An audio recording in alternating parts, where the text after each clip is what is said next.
We always seem to talk about pressure when we talk about training camp, so tonight let's take, for example, your situation. Let's say that once a year, no matter how well you performed at the office, your boss brought in 2 or 3 people who actively tried to take your job away from you. Doesn't sound like a whole lot of fun, does it? Well, if you're a kicker for the Washington Redskins, you quickly find it's a way of life. It's good, and yet it's a very insecure feeling for my family. It doesn't bother me because I don't really pay that much attention to competition anyway. I've got enough to do with the workouts that I do and getting myself in shape and getting myself ready for the season, so I don't have time to really worry about the guys that are trying to beat me out of my job. I just try to do my job the best I can, and then hopefully that's going to be enough. It has for quite a few years, and I think it will for quite a few more years yet to come.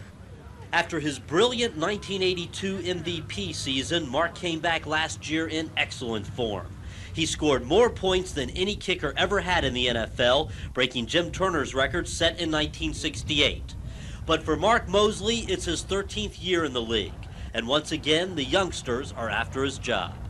Competition, of course, is the heart of the NFL and at all positions, and we're looking for young guys that can maybe push Mosley to greater heights. The one year that he had the best year a kicker's ever had was a year that Dan Miller put a lot of heat on him in training camp and made him really push.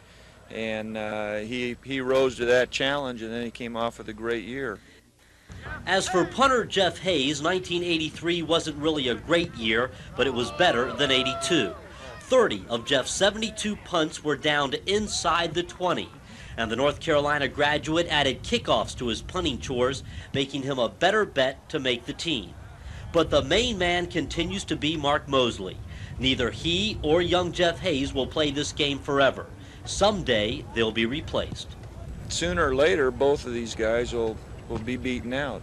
And, you know, it seems like it's maybe a long time away, but you never know. It's going to happen sooner or later.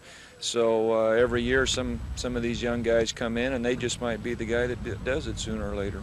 I think I will know when the time comes. I really do. I think mental-wise and physically-wise, I will know when the time has come for me to step down and turn it over. And that's why I say, you know, they can put as many people out here as they want to, but until I'm ready to step down, I don't think there's going to be someone to come in that's going to take my job, because I feel that I will know before anybody else when my time is up.